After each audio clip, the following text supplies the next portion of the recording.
Welcome दोस्तों। स्वागत है आप सभी का आपके अपने परिवार गोल्डन अपॉर्चुनिटी क्लासेस में। हम लोग गौतम बुद्ध के बारे में पढ़ रहे थे और गौतम बुद्ध का जीवन परिचय हम लोग देख चुके थे। उनको ज्ञान भी मिल गया था। ज्ञान की प्राप्ति के बाद में अब क्या करेंगे, अपने ज्ञान का प्रचार प्रसार करेंगे और उपदेश देंगे।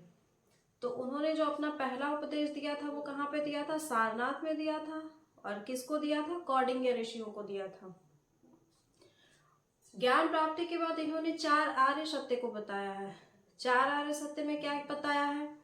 पहला कि दुख, दुख का कारण, दुख निरोध और दुख निरोधी मार्ग, यानी कि और दुख निरोधी जो इनका सिद्धांत था, इन्होंने कहा कि इस संसार में जो कुछ भी है वह क्षण भर के लिए ही है और इसीलिए इनका सिद्धांत क्या कहलाया था? क्षणिकवाद सिद्धांत भी कहलाया था। और जो इन्होंने दुख निरोधी मार्ग के लिए जो रास्ता बताया था उसको क्या कहा था? अष्टांगिक मार्ग। यानी कि अगर किसी को अपने दुख से बाहर निकलना है, दुख निरोध के लिए उन्होंने जिस रास्ते को बताया उसको क्या कहा जाता है? अष्टांगिक मार्ग। यानी कि अगर किसी व्यक्ति को मोक्ष की प्राप्ति चाहिए तो वो क्या करेगा? मेरे अष्टांगिक मार्गों को अपनाएगा। तो आज हम लोगों को क्या पढ़ना है? यही सारी चीजें पढ़ना है। 4 आर्य सत्य को पढ़ना है और अष्टांगिक मार्ग को देखेंगे और उसके बाद में इनके जीवन से संबंधित जो कुछ महत्वपूर्ण स्थान है उनकी चर्चा करेंगे। तो चलिए देखते हैं क्या इनके 4 आर्य सत्य थे। इनके यानी कि किनके? गौतम बुद्ध के। क्योंकि अब इनका नाम बुद्ध हो गया है। ज्ञान प्राप्ति के बाद में ये क्या कहलाए थे? बुद्ध और तथागत कहलाए थे। तो क्या कहलाएंगे? गौतम बुद्ध के 4 आर्य सत्य थे। इनके 4 आर्य सत्य थे। वो 4 आर्य सत्य थे कौन से? पहला दुख,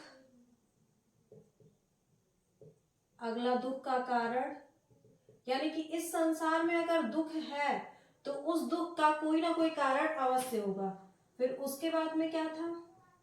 दुख के कारण के बाद में जो अगला था इनका आर्य सत्य, वो क्या था? दुख निरोध। कि अगर इस संसार में दुख का कारण है तो क्या होगा? उसको दूर भी किया जा सकता है, यानी दुख निरोध। अब दुख निरोध का यानी दुख दूर करने का अगर पता चल जाएगा तो फिर हम क्या करेंगे कि दुख दूर हो जाए, यानी कि दुख निरोधी मार्ग। दुख निरोधी मार्ग, ये क्या थे? गौतम बुद्ध के 4 आर्य सत्य थे। दुख के कारण में इन्होंने कुल कितने कारणों को बताया है? 12 कारणों को बताया है। दुख के कारण में महात्मा बुद्ध ने कितने कारणों को बताया? 12 कारणों को। और इस 12 कारण में जो सबसे मुख्य कारण है वो क्या है? अज्ञानता।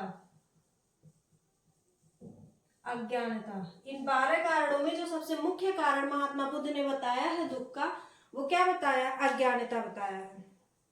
ठीक है। इस अज्ञानता का अर्थ ये नहीं होता है कि आप कुछ नहीं जानते हैं, फिर पढ़े लिखे नहीं है या फिर अनपढ़ हैं। अज्ञानता का मतलब उन्होंने क्या बताया था? सांसारिक मोह माया। तो इसका अर्थ क्या होता है? सांसारिक मोह माया। यानी कि उनके शब्दों में अज्ञानता का क्या अर्थ था? सांसारिक मोह माया।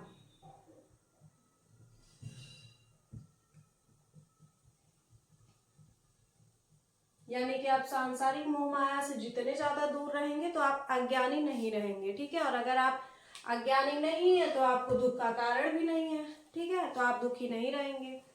उसके बाद में हम क्या बताए थे कि महात्मा बुद्ध ने कहा था कि इस संसार में जो कुछ भी है वह क्या है? क्षणभंगुर है। सिर्फ कुछ क्षणों के लिए ही है। कुछ क्षण के बाद में क्या हो जाएगा? वह नष्ट हो जाएगा। इसलिए इनका जो सिद्धांत कहलाया था वो क्या कहलाया था? क्षणिकवाद कहलाया था। तो ये पूछा जाता है कि इनके सिद्धांतों को हम क्या कहते हैं? तो क्षणिकवाद सिद्धांत। तो महात्मा बुद्ध के सिद्धांत को क्या कहा जाता है? क्षणिकवाद। यानी कि इनका सिद्धांत क्षणिकवाद क्यों था? क्योंकि इन्होंने कहा था कि इस संसार में जो कुछ भी है वह मात्र कुछ क्षणों के लिए ही है। ठीक है। उसके बाद में हम क्या देखेंगे कि मनुष्य अगर अज्ञानी है यानी सांसारिक मोह माया से ग्रसित है तो क्या वह मोक्ष की प्राप्ति नहीं कर पाएगा। और अगर उसको अपनी अज्ञानता दूर करनी है, अगर किसी मनुष्य को अपनी अज्ञानता दूर करनी है तो उसको क्या मेरे बताए गए मार्ग का पालन करना होगा, ठीक है। और उनके जो बताए गए मार्ग क्या थे, वो वही क्या कहलाए थे, अष्टांगिक मार्ग। यानी दुख निरोधी मार्ग में उन्होंने क्या बताया था, अष्टांगिक मार्ग का रास्ता दिया था, अष्टांगिक मार्ग। ये अष्टांगिक मार्ग क्या है, नाम से ही पता चल रहा है, यानी कि 8 मार्ग, ठीक है। तो इस अष्टांगिक मार्ग में प्रथम जो 2 मार्ग थे, प्रथम 2 मार्ग, उनको क्या कहा जाता था, प्रज्ञा। मध्य के 3 मार्गों को क्या कहा गया है, मध्य के 3 मार्गों को कहा गया है शील। उसके बाद में शेष मार्ग को क्या, यानी कि अंतिम के जो मार्ग बचते हैं, उन मार्गों को क्या कहा गया है, समाधि। प्रज्ञा, शील और समाधि, ठीक है। और बुद्ध की भाषा में इसी प्रज्ञा को क्या कहा गया है, बुद्धम कहा गया है। शील को क्या कहा गया है, धम्मम कहा गया है, धम्मम। और समाधि को क्या कहा गया, संगम कहा गया है, संगम। बुद्ध की भाषा में प्रज्ञाशील और समाधि को क्या कहा गया, बुद्धम, धम्मम और संगम। और ये जो बुद्धम, धम्मम और संगम बनते हैं, यही क्या बौद्ध धर्म के त्रिरत्न कहलाते हैं। आगे चल करके इन्हीं को क्या कहा गया है, बौद्ध धर्म के त्रिरत्न। यानी कि बौद्ध धर्म के त्रिरत्न में कौन कौन से आते हैं, बुद्धम, धम्मम और संगम आते हैं, ठीक है। वो कहां से निकल के आए हैं, अष्टांगिक मार्ग में जो प्रथम 2 मार्ग थे उन्हीं को प्रज्ञा कहा गया, और प्रज्ञा को ही बुद्धम कहा गया है। मध्य के 3 मार्गों को शील, और शील को ही धम्मम कहा गया। बाकी के जो 3 मार्ग हैं उनको क्या कहा गया, समाधि, और समाधि को ही क्या कहा गया, संगम कहा गया, ठीक है। ये क्या थे, गौतम बुद्ध के अष्टांगिक मार्ग थे, ठीक है। उसके बाद में हम लोग क्या देखेंगे, इन्होंने जब क्या ज्ञान इनको मिल गया, तो इन्होंने, गौतम बुद्ध ने अपना जो सबसे ज्यादा वर्षा काल, यानी ये लोग क्या करते थे, अपने जो उपदेशों का प्रचार या अपने धर्म का प्रचार प्रसार करते थे, वो वर्षा काल को छोड़ करके शेष वर्ष भर करते थे। यानी वर्षा काल को छोड़ करके बाकी टाइम पे ये क्या जंगल जंगल घूम करके ये अपने ज्ञान का प्रचार प्रसार करते थे। तो इन्होंने जो सबसे पहला वर्षा काल बिताया था, वो कहाँ पे बिताया था, तो ये क्वेश्चन बनता है कि इन्होंने अपना प्रथम वर्षा काल कहाँ पे बिताया था। प्रथम वर्षा काल सारनाथ में बिताया था। प्रथम वर्षा काल महात्मा बुद्ध ने कहाँ पे बिताया था, सारनाथ में बिताया था, ठीक है।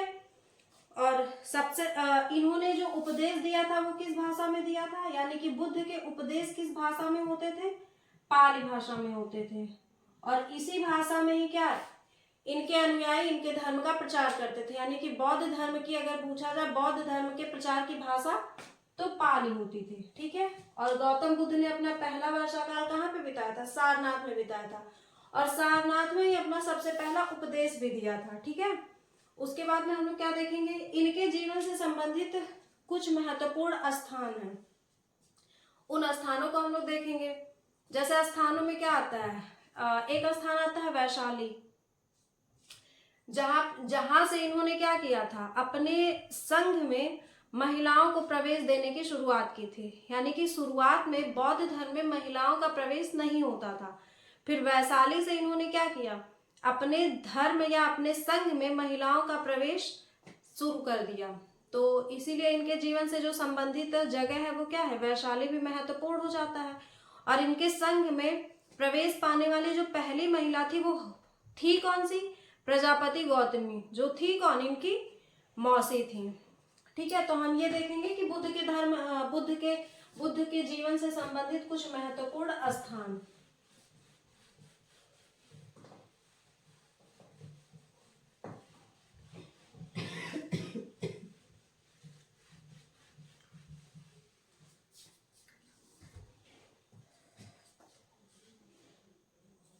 तो पहला स्थान क्या आता है, वैशाली। वैशाली में ये क्या किए थे, इनके एक शिष्य थे आनंद। आनंद के कहने पर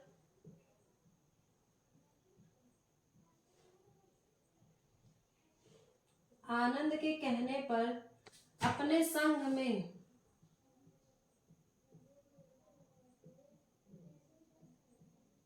महिलाओं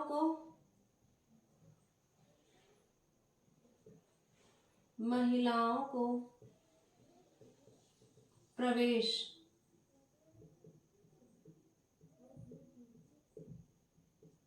देने की शुरुआत की।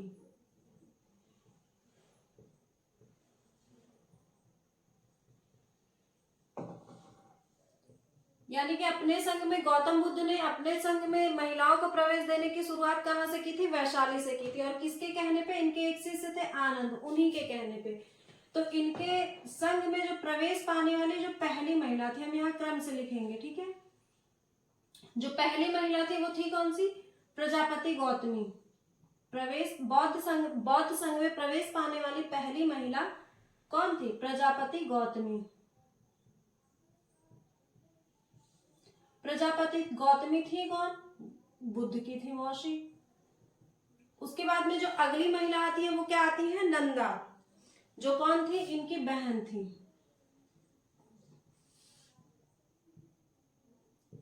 उसके बाद कौन आती है? यशोधरा। यशोधरा कौन है? इनकी पत्नी। उसके बाद कौन आती है? क्षेमा। ये क्षेमा कौन है? हर्यक वंश के शासक बिंबिसार की पत्नी। जब हम लोग हर्यक वंश की पढ़ाई करेंगे तो वहां पे क्षेमा का नाम आएगा। तो ये कौन है? यहाँ पे हम लोग बस इतना ही लिखेंगे, बिंबिसार की पत्नी थी।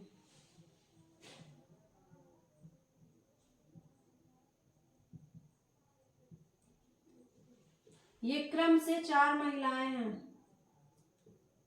क्रम से पहली महिला प्रजापति गौतमी, उसके बाद दूसरे नंबर पे किसको इन्होंने संघ में अपने हिस्सा दिया था? अपनी बहन नंदा को। उसके बाद में पत्नी आती है और एक हर्यक वंश के शासक क्षेमा की, हाँ, हर्यक वंश के शासक की पत्नी कौन आती है? क्षेमा आती है, ठीक है। उसके बाद में वैशाली के बाद में जो दूसरा महत्वपूर्ण स्थान आता है वो क्या आता है? श्रावस्ती आता है, ठीक है। क्या आता है? श्रावस्ती। श्रावस्ती की खास बात क्या है? श्रावस्ती की खास बात यह है कि बुद्ध ने अपना सबसे ज्यादा समय यहीं पे व्यतीत किया था, ठीक है।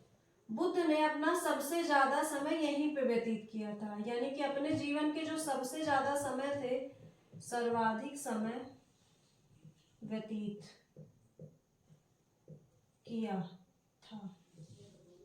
बुद्ध ने अपने जीवन के सबसे ज्यादा समय कहाँ पे व्यतीत किए थे? श्रावस्ती में। जब सबसे ज्यादा समय श्रावस्ती में व्यतीत किए थे तो सबसे ज्यादा उपदेश भी श्रावस्ती में ही दिए होंगे। तो यहाँ पे एक और पॉइंट क्या हो जाएगा? सर्वाधिक उपदेश।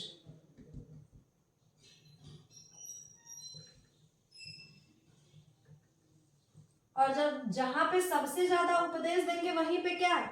उनके सबसे ज्यादा फॉलोअर्स होंगे। तो सबसे ज्यादा अनुयायी भी कहाँ पे बनते हैं? श्रावस्ती में ही बनते हैं। सर्वाधिक अनुयायी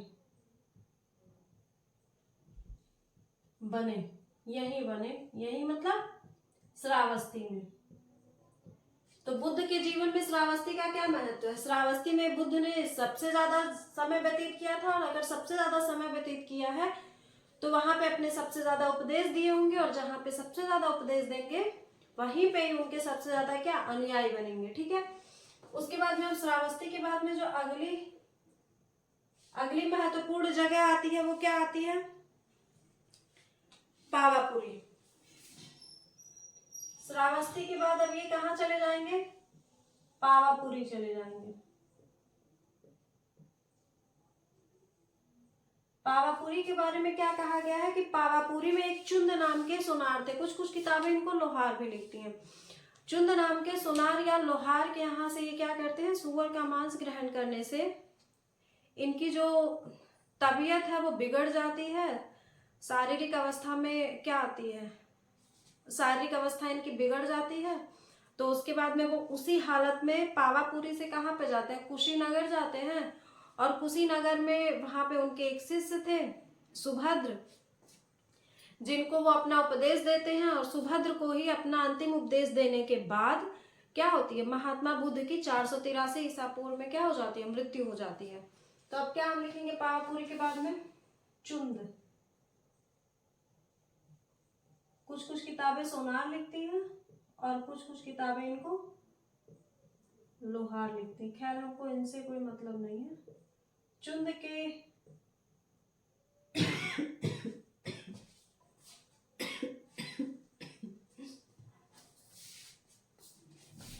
चुंद के हाथों से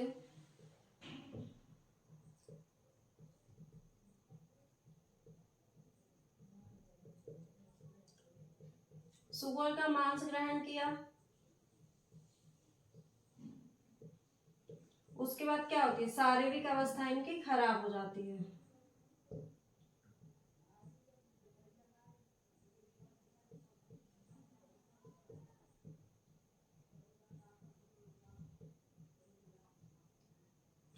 जब शारीरिक अवस्था बिगड़ती है तो उसके बाद में ये उसी हालत में कहाँ पे जाते हैं? वहां से कुशीनगर जाते हैं। कुशीनगर को कुछ कुछ किताबें क्या लिखती हैं? कुशीनारा लिखती हैं। और उसके बाद में जब कुशीनगर में जाते हैं तो वहां पे क्या होता है? कुशीनगर के बारे में वहां पे सुभद्र क्या थे? इनके शिष्य थे। सुभद्र को अपना अंतिम उपदेश देते हुए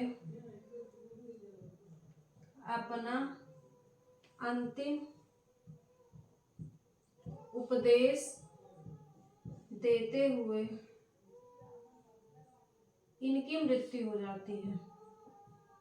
इनकी मृत्यु 483 ईसा पूर्व में हुई। तो गौतम बुद्ध की मृत्यु कहाँ पे होती है? कुशीनगर या कुशीनारा में होती है। ठीक है। सुभद्र को अपना अंतिम उपदेश देते हुए क्या हो जाती है? इनकी मृत्यु हो जाती है। उसके बाद में हम क्या, ये थे गौतम बुद्ध के जीवन से संबंधित कुछ महत्वपूर्ण स्थान। वैशाली, श्रावस्ती, पावापुरी और क्या, कुशीनगर या कुशीनारा। उसके बाद देखते हैं जो गौतम बुद्ध का अंतिम संस्कार होता है। भाई जब मृत्यु यहीं पे होती है तो कुशीनगर में ही क्या होता है? उनका अंतिम संस्कार भी किया जाता है। अंतिम संस्कार करने के बाद में जो उनकी अस्थियां थी वो भी वहीं पे ही क्या पूछा जाता है? उनकी अस्थियां प्रवाहित की गई थी या फिर क्या रखी गई होंगी, कुछ भी, लेकिन अस्थियों से जो संबंधित स्थान है वो क्या है? कुशीनगर है। ठीक है। उसके बाद में क्या आता है? बुद्ध का जो जन्म हुआ था,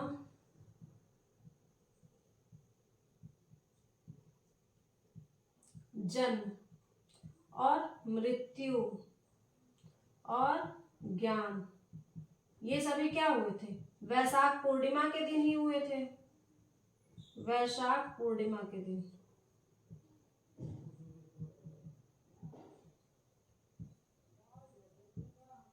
ठीक है। यानी कि बुद्ध का जन्म भी वैशाख पूर्णिमा के दिन हुआ था। इनको ज्ञान की प्राप्ति भी वैशाख पूर्णिमा के दिन ही होती है और इनकी मृत्यु भी क्या होती है? वैशाख पूर्णिमा के दिन ही होती है। इसलिए वैशाख पूर्णिमा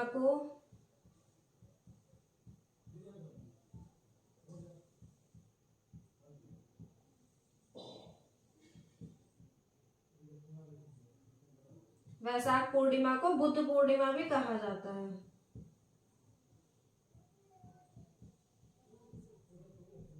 वैशाख पूर्णिमा को क्या कहा जाता है? बुद्ध पूर्णिमा। क्यों? क्योंकि बुद्ध का जन्म भी उसी दिन होता है, मृत्यु भी उसी दिन होती है और क्या, बुद्ध को ज्ञान की प्राप्ति भी वैशाख पूर्णिमा के दिन ही होती है। ठीक है।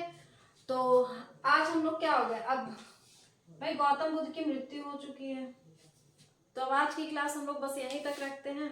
नेक्स्ट क्लास में हम लोग बौद्ध संगीति को हमको पढ़ना है और उसके बाद में फिर बौद्ध धर्म से संबंधित कुछ बातें या कुछ प्रतीक, जैसे कि बौद्ध धर्म में जन्म को किससे दर्शाया गया है और गृह त्याग को क्या कहा गया है, तो उसके कुछ पाली भाषा में उससे संबंधित शब्द हैं और कुछ शब्द क्या है? हिंदी भाषा में है। तो इनको और बौद्ध संगीतियों को हम लोग अगले क्लास में देखेंगे। तब तक के लिए थैंक यू।